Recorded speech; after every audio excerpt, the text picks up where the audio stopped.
Welcome, ladies and gentlemen, to STEMwithKino.com. Today, we're going to be operating out of,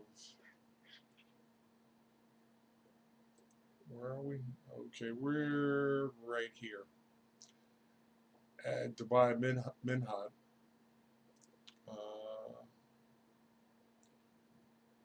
And we're going to fly in an area called the Palm Islands. Should be some beautiful scenery. Actually, I think we probably got a couple, but this is one. So we should see some really good scenery on this video. And then we're going to talk about flight instruments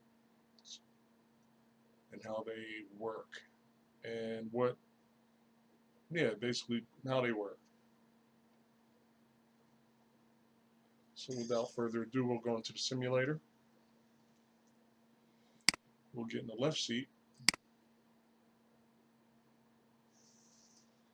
And 115.2.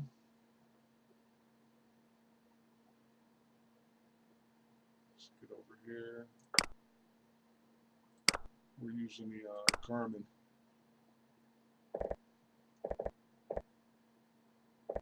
115.2 is the frequency. And we're going to set a course for 270. We should be picking something up. It is on the active side. But at any rate, we'll still fly heading 270. And that should get us to where we need to be. And the simulation is paused. That's why things. I don't know why the radio rolled. Okay, now it's rolling, but the radio frequency changed. But while it was paused, let's get 270 in there. So I guess this is a light navigation lesson as well. We're using the VOR, Minhad VOR 115.2. And I might even pick up the Morse code just to show you guys how that works. But ultimately, this lesson is about flight instruments. And I just thought I'd add a little scenery to this video. So let's get this thing fired up.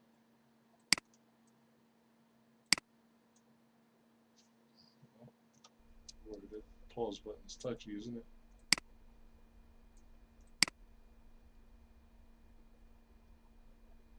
Just crack the throttle open. Get that parking brake on. Curb heat is off. Let's get on down to the cowl flaps because we will need those open. Cowl flaps, okay. Let's zero in on that. And those are our cowl flaps. Again, why? There we go. Let's get those cowl flaps open.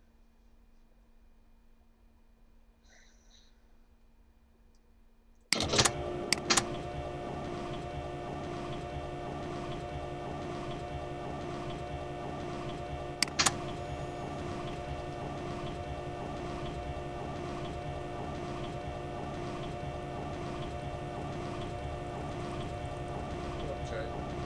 Tightens up on that side.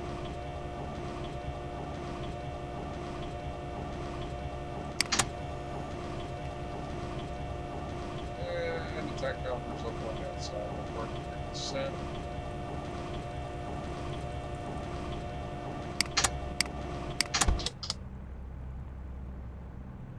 Okay, we should have a fully functional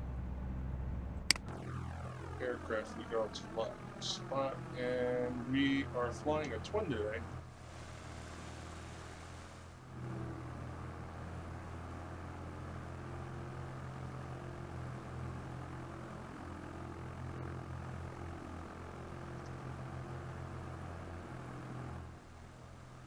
Get some lighting going on. Strobe lights are on. We have our left red light, we have our white tail light, and we have our green light there. So we should be good to go. I'm not going to run through a checklist as this is just a simulation. Panel lighting on. Let's get back upstairs. Looking good.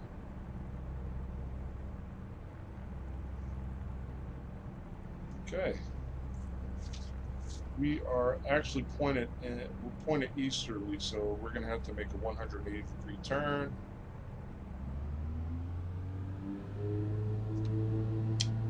Brakes released.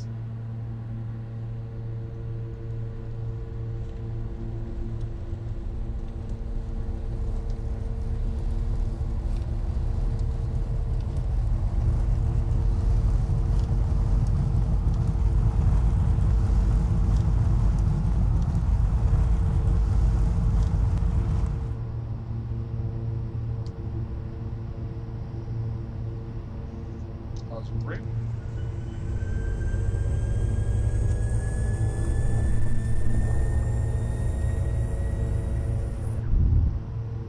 And the gear is up. Now, I haven't flown this aircraft in a long time, so it's probably going to take me a minute to find the pitot tube and the static port.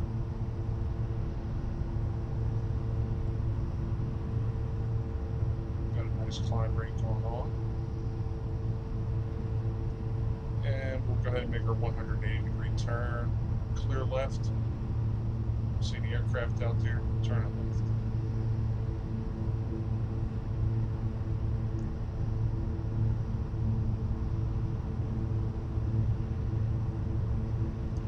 And we'll come back.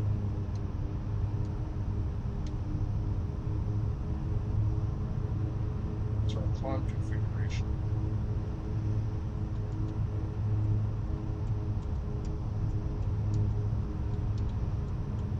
About 25 inches of manifold pressure and 2,500 RPMs on propeller control.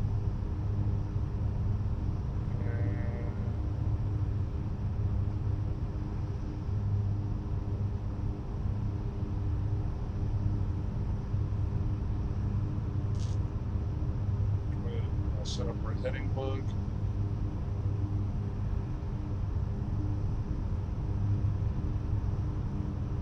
For 270, we'll roll out on that heading.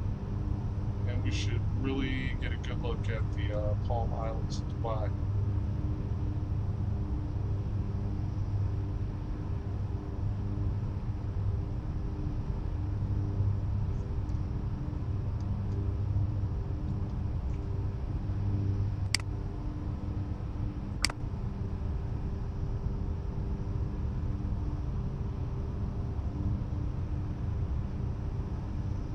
Altitude set. Center heading.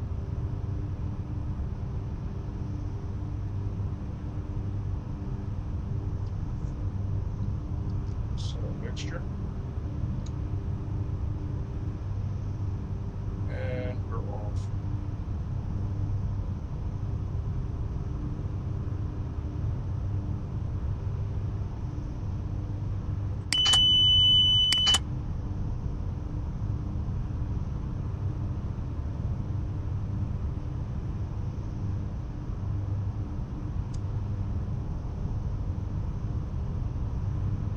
And I can already see some buildings out here.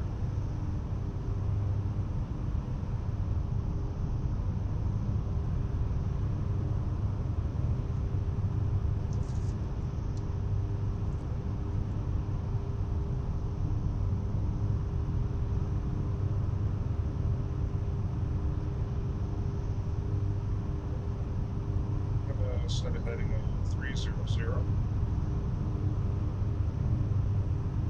So we get a really nice look here. And we're going to go to our cruise profile.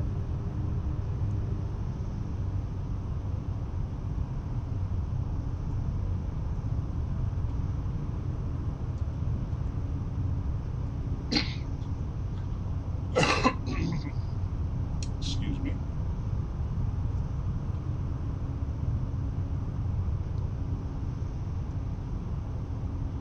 So we'll head over these buildings, and then I can see the Palm Islands there. Let's see how much clarity we'll get. And while we are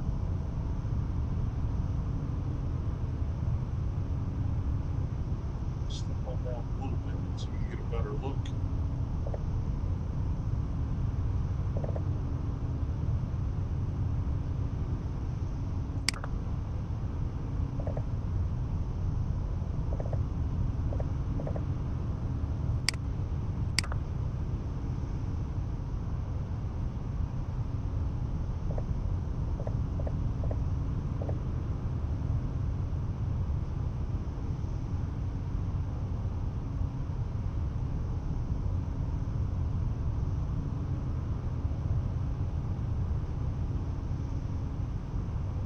Readjust our heading.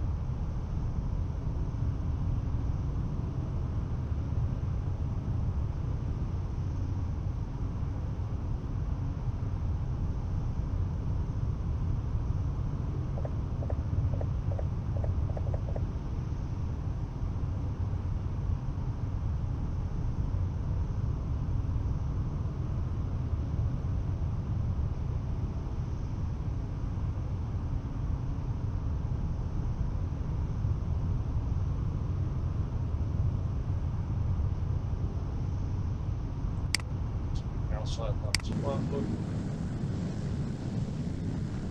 Oh, that is a beautiful building.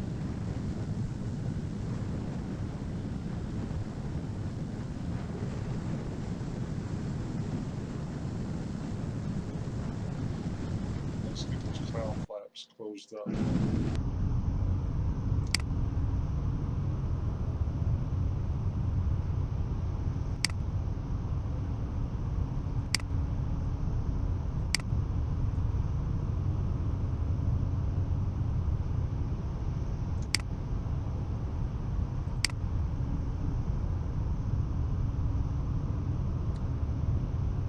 Wow, that's beautiful.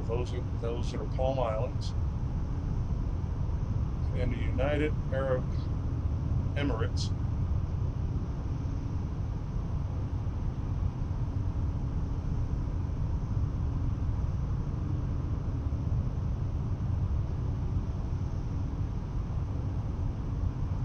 So up to now we've been flying the Cessna 172. Wow, that is beautiful out there. We're flying the Cessna 152 and the 172 RG.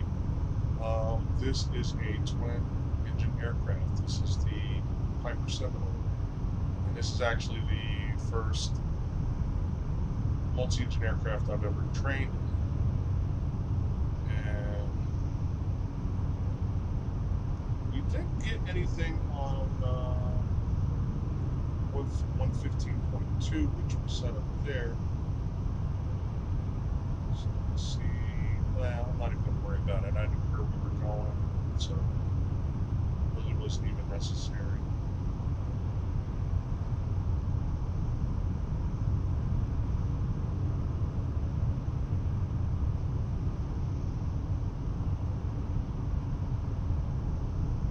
Wow, that is amazing.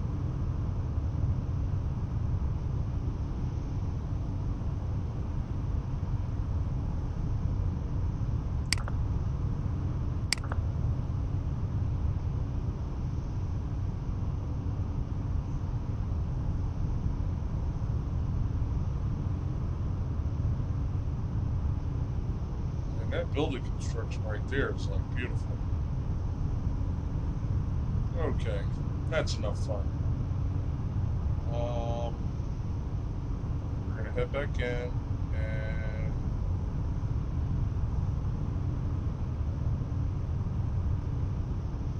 I'm gonna fly up the coast a little bit, and we're gonna talk about flight instruments. Now, there are 6 basic flight instruments.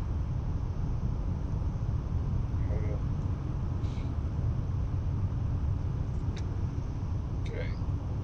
So, of all the instruments located in the airplane cockpit, the indicators which provide you with information regarding the airplane's attitude, direction, and altitude. Direction, altitude, and speed are collectively referred to as flight instruments. So we're talking about these 6 flight instruments here. Right. I guess we'll come to a heading north.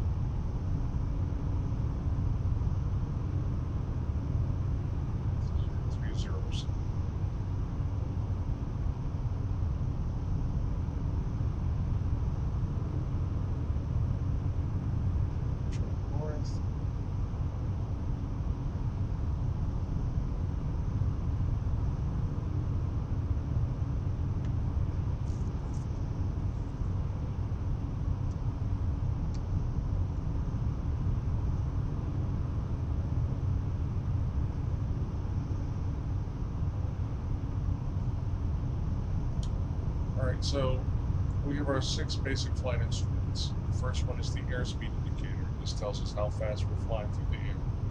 Next one is the attitude indicator. Here we have our miniature airplane in orange and the white line in the rear. Portion of the instrument tells us how our wings and nose are positioned relative to the horizon. About 1,100 feet above sea level. We have a turn coordinator, a heading indicator, which tells us when we're flying north, south, east, west. And then we have our vertical speed indicator. And we're going to discuss over the next few videos how these instruments work. So let's come on outside and let's see if we can find the pitot tube. Now, it's a disclaimer, I've not flown this airplane in years. However, it was the first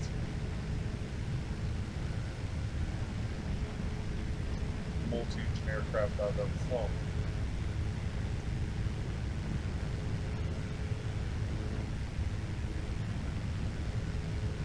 And I may have to change airplanes.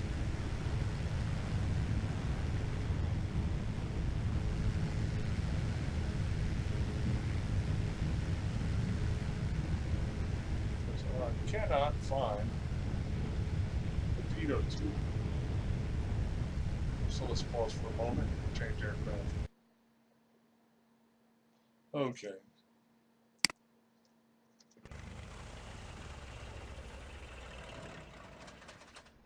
Okay, not what we wanted.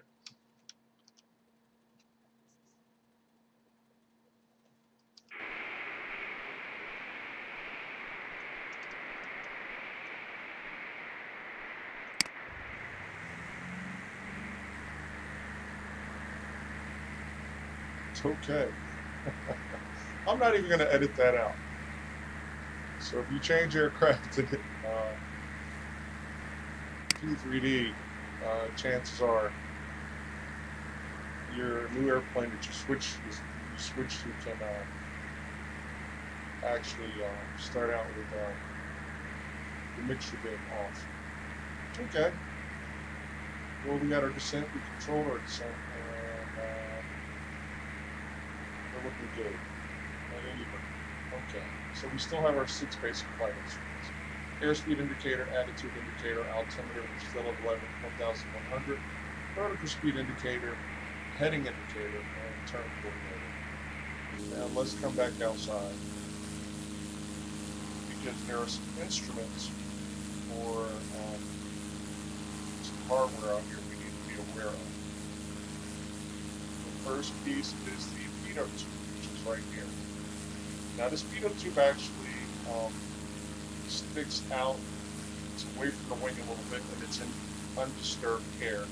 And the airflow is actually flowing into a small hole called the ram air port.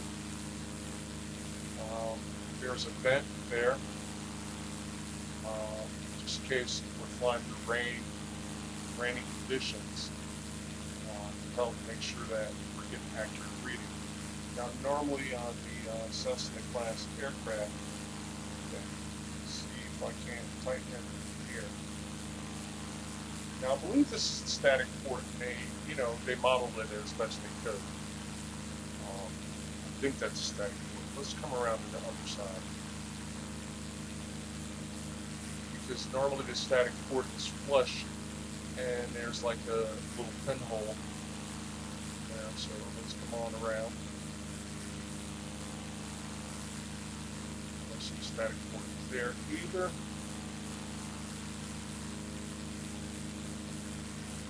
So let's just pretend, and I'll go to a photo and we can see what the static port looks like. So the static port, it sits flush with the fuselage of the aircraft, and it is supposed to measure air pressure of undisturbed air. And that's the static part, because we're talking about pitot static instruments. Here we have the pitot tube.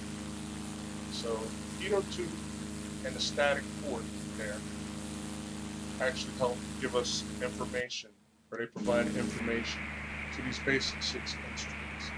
Now, the airspeed indicator takes ram air pressure and static pressure. The altimeter just takes static pressure, and the VSI just takes static pressure. These are gyroscopically operated or vacuum-driven instruments. So we have to have a certain amount of vacuum pressure in order for the gyroscope to spin. And then in this, there's an electrically driven gyro. And we should see DC electric on the face of this instrument. And there it is, DC electric. That's letting you know that this is powered by direct current electrical energy. Okay, so there we have it.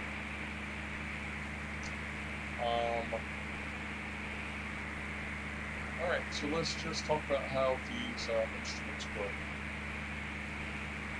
And we'll get out of the video, we'll do a quick flyby as usual.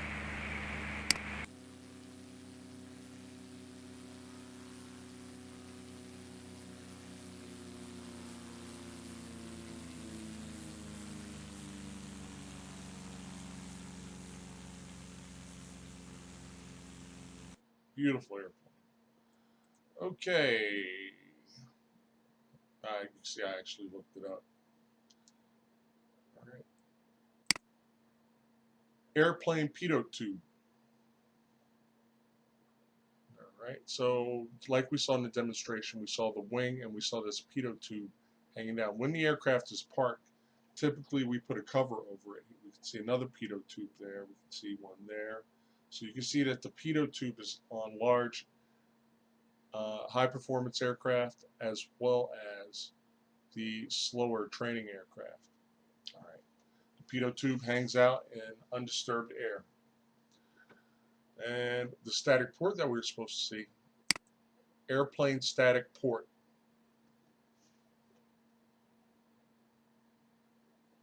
Okay, like I said, the aircraft static port is pretty much flush with the aircraft. All right, so you can see it there, and you can see like the little pinholes, and these measure the atmospheric pressure. So the pitot tube takes in ram air pressure, and like I told you, there was a drain opening. In case of low temperature or icing conditions, we can apply heat to this so that no ice, kind of jams this up. And as it melts, the water would drain out. In a lot of systems, we have an alternate static air source, which is vented from the cabin. All right, so first we're going to talk about the pitot static system. All right, and we're going to keep referring to our cockpit instruments. So the first pitot static system we're going to talk about is the airspeed indicator. And just keep in mind the airspeed indicator, the altimeter, and the vertical speed indicator are the pitot static instruments, as we can see. The static port feeds all 3 of these instruments, and that's why we kind of have that there. Right. The ram air pressure is only applied to the airspeed indicator. So let's type in airspeed indicator inerts, not in arts, inerts. Okay, in arts. I don't even know why I did that. Airspeed indicator contents. I thought we were going to get something a little bit different. There we go. I see it. Okay, so how does this airspeed indicator work? Okay, the ram air pressure comes in, it goes through a system of plumbing, and then it goes into this diaphragm. Now, the faster the air comes in, that indicates the faster you're flying. So this diaphragm actually expands and contracts and is connected to a system of levers and gears, and it drives the airspeed needle. Now, the ram air pressure only goes into this diaphragm, but it flexes against the static airline or the static port, and that atmospheric pressure is outside of this diaphragm. So as the faster we go, the more pressure builds up in here, and this diaphragm expands and contracts. And that's how we get our airspeed indicator reading. Let's back up.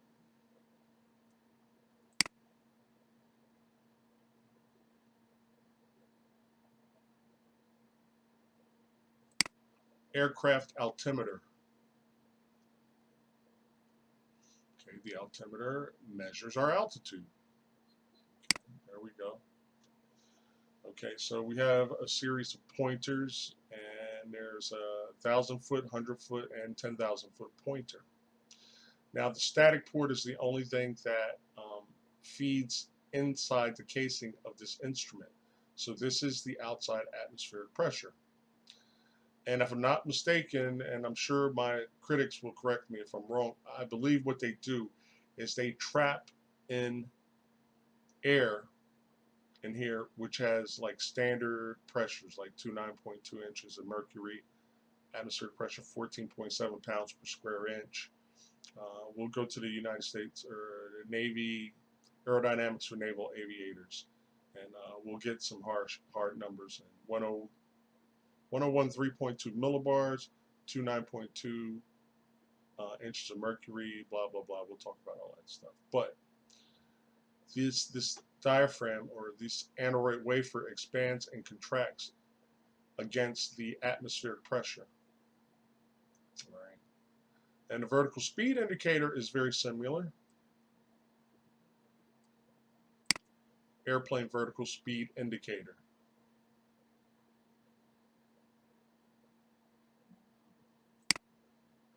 There we go. All right. So it's kind of very similar to the altimeter. It expands and contracts, and then it turns a system of levers and gears. But the only difference with this is that there is a calibrated leak. All right, now you have a vertical speed indicator, and then you have an instantaneous vertical speed indicator, which would be IVSI. That's how it would be if you had a instantaneous vertical speed indicator, because the regular vertical speed indicator it'll bounce around, but it won't be very accurate until it settles down. The instantaneous vertical speed indicator, whatever you see, is supposed to be a reliable reading. Okay, so we've seen the innards, and those are the pitot static instruments. Now we have vacuum-driven instruments. Let's come back to here. We talked about the airspeed indicator, altimeter, and the vertical speed indicator. Now these are vacuum-driven instruments, which means there's gyroscopes inside of these. Attitude indicator. Okay, like I said before, the attitude indicator, they come in many different types. There's a few, I guess, several manufacturers that make them, but as we look at that line behind, that is the horizon, and these orange wings, they represent your airplane. So this particular aircraft is in level flight. That point in the middle represents your nose. So this nose is level with the horizon. This one is in a slight climbing left turn, and you can see the marker tilted to the left. You can see in level flight it's lined up with the index, and the nose is level. But here you can see that the index is tilted, and you can see that the left wing is down. So if the left wing is down, you're in a left turn. This is a level climbing turn because the nose is about 10 degrees above the horizon. Here we go with the inside of the attitude indicator. So there, like I told you, there's a gyroscope. Now, air is actually sucked past these, what we call pendulous veins. You can't, well, in this illustration, you can't see them. I'll find a better illustration. Maybe we can scroll and find something. No, we can't. All right. So we'll talk about, but air is sucked past these pendulous veins, and that's what makes this thing spin. And think of a spinning top. The principle is called rigidity in space. if you ever spun a top, like the toy that you may have played with as a child, you notice that it always tries to level itself out. So literally, with this system of gimbals spinning around, they kind of move as these gimbals move with the airplane, but the gyroscope actually stays as level as possible. And sucking air through this instrument case actually keeps this thing level. So that's why you can make turns like this and the horizon still stabilizes. And it's because of that rigidity in space that allows that to happen. And you can look in your textbook to read more about that. The heading indicator. The heading indicator tells us what direction this aircraft is currently pointed to the northeast on a heading of about 0 to 1 degrees. So we're headed northeast. This represents your airplane. This lubber line or lubber line. I'm not sure if it's lubber line or lubber line. I've always called it a lubber line because it has two B's. But I've heard people pronounce it different ways. So lubber line is just the reference line that indicates your heading of your aircraft. There is also a gyroscope inside there. Aircraft heading indicator. All right, so we can see there are a couple types of heading indicators, but basically you might have one with a big lubber line or a small one, but basically your heading is indicated at the top or the nose of the aircraft, as these illustrations show. And like I said, there are many types of heading indicators. Right? These are not. This is not a heading indicator. That is. This is not. So this is typically how your heading indicator looks. This one's pointed north.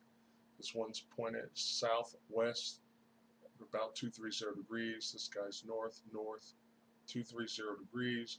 This one's headed northwest because the nose is between the west and the northwest reference line. All right. Okay. And this is the gyroscope in there, and it's mounted vertically, and the airplane moves around. As the airplane turns, this gyroscope stabilizes, and the rigidity in space keeps it like that. So the airplane actually flies around this gyroscope. And finally, the turn coordinator. Aircraft turn coordinator. Or actually, I should say turn and okay. Turn coordinator versus turn and slip indicator. Okay, because you could potentially have two types in your aircraft. Okay, this is the turn coordinator. This is what we call a turn and slip indicator, and we use this to measure standard rate turns. This would be what we would call a standard rate turn because to the right, and the turn and slip indicator, you would just bank until this vertical bar was lined up with the house there, or we call them dog houses, and the ball should be centered.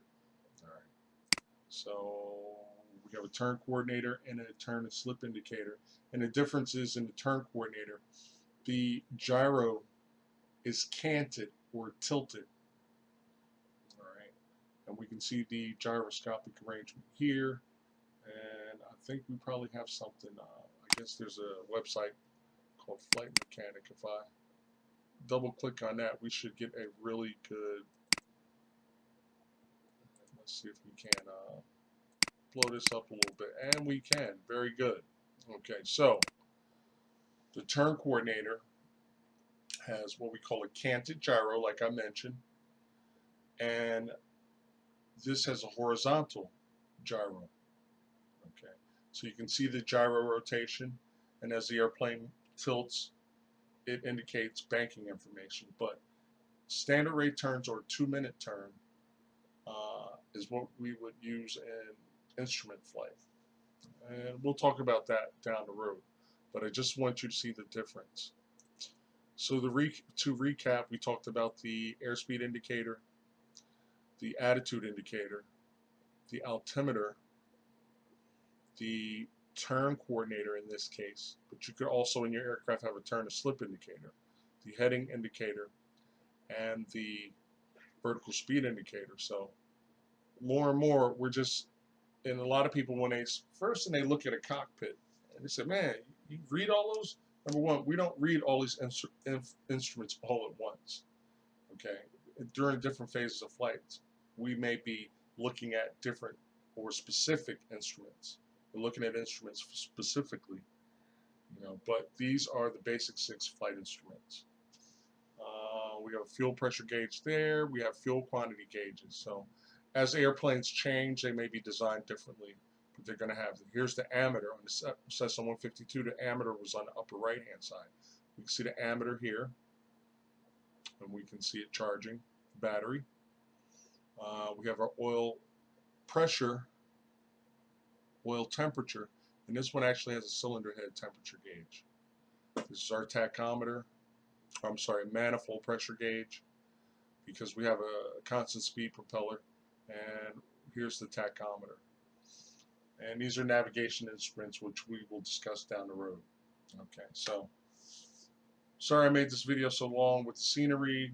I'll actually try to make a note in the comments as to where the lesson picks up. So I'm Kino with STEM with Kino.com. Thanks for watching. Take care, guys.